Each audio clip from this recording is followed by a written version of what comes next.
நண்பர்கள் அனைவருக்கும் வணக்கம். இன்னைக்கு நாம வந்திருக்கிற இடம் வந்து பாத்தீங்கன்னா டைனோசர்கள் வாழ்ந்த இடங்க. இந்த டைனோசர் வாழ்ந்த இடம் வந்து பாத்தீங்கன்னா வெளிநாட்டில் எங்கேயுமே கிடையாதுங்க. நம்ம தமிழ்நாட்டில் பெரம்பலூர் மாவட்டத்தில் தாங்க இந்த இடம் இருக்கு. இந்த இடத்தை பற்றி தான் நம்ம இப்போ பார்க்க போகிறோம். வாங்க போயிட்டு நம்ம பார்க்கலாம்.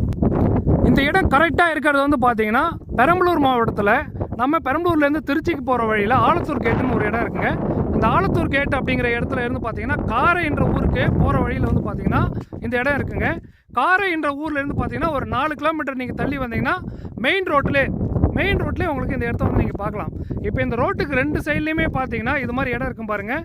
இந்த இடத்த எல்லாமே வந்து ஃபென்சிங் போட்டு கவர் பண்ணியிருக்காங்க. அதாவது வேலி அடித்து கவர் பண்ணியிருக்காங்க. அந்நியர்கள் யாருமே உள்ளே வரக்கூடாதுன்னு சொல்லிட்டு இது மாதிரி இடத்துல இருந்து தான் வந்து பார்த்தீங்கன்னா டைனோசர்களுடைய முட்டை, டைனோசர்களுடைய எலும்பு கூடுகள்லாம் வந்து அதிகமாக கிடைச்சிருக்குன்னு எடுத்து வச்சுருக்காங்க. இங்கேயுமே பக்கத்தில் வந்து பார்த்தீங்கன்னா சாத்தனூர்ன்ற ஒரு ஊரில் வந்து பார்த்தீங்கன்னா இதுக்குன்னு தனி அருங்காட்சியகமும் வச்சுருக்குறாங்க. இங்கேருந்து நீங்கள் பார்க்கும்போது உங்களுக்கு தெரியும் பாருங்கள், எல்லாமே வந்து ஒரு சுண்ணாம்பு கடலில் இருக்குது. இந்த இடத்துல வந்து பார்த்தீங்கன்னா டெத்திஸ் அப்படின்னு சொல்லிட்டு ஒரு கடல் இருந்துருக்குதுங்க. கிட்டத்தட்ட வந்து பார்த்தீங்கன்னா ஒரு லட்சக்கணக்கான ஆண்டுகளுக்கு முன்னாடி இந்த இடத்துல இந்த கடல் வந்து வற்றி போனதுக்கப்புறம் இந்த இடத்துடைய மண்கள் எல்லாமே வந்து பார்த்தீங்கன்னா சுண்ணாம்பு படிவங்களாம் வந்து மாறி இருக்குதுங்க. இந்த இடமே வந்து நல்லா கவர் பண்ணி இதை வந்து இப்போ ஒரு ஃபாரஸ்ட்டாக இந்த இடத்துல மெயின்டைன் பண்ணிட்டு இருக்காங்க. நீங்கள் பார்த்தீங்கன்னா ஃபாரஸ்ட்டுடைய வாட்சி டவர்ஸ் எல்லாமே வச்சுருப்பாங்க பாருங்கள்.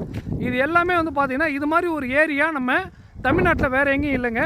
இந்த இடத்துல வந்து பார்த்தீங்கன்னா இதுக்குன்னு இப்பயே இருக்கிற இந்த கடல் இருந்ததுக்கான அடையாளங்கள் தான் வந்து பார்த்தீங்கன்னா இந்த இடத்தெல்லாமே வந்து பார்த்தீங்கன்னா இந்த மண்மேடுகள் தெரியும்.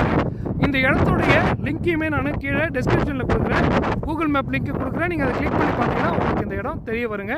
ஓகே நண்பர்களே, இந்த வீடியோ உங்களுக்கு பிடிச்சிருந்ததுன்னா கீழே கமெண்ட் பண்ணுங்கள். இந்த லைக் பட்டனை கிளிக் பண்ணிவிட்டு இந்த வீடியோ வந்து உங்களுடைய நண்பர்களுக்கு ஷேர் பண்ணுங்கள். தேங்க்யூ ஃபார் வாட்சிங் திஸ் வீடியோ. என்னோட சேனலை மறக்காமல் சப்ஸ்கிரைப் பண்ணிவிடுங்க.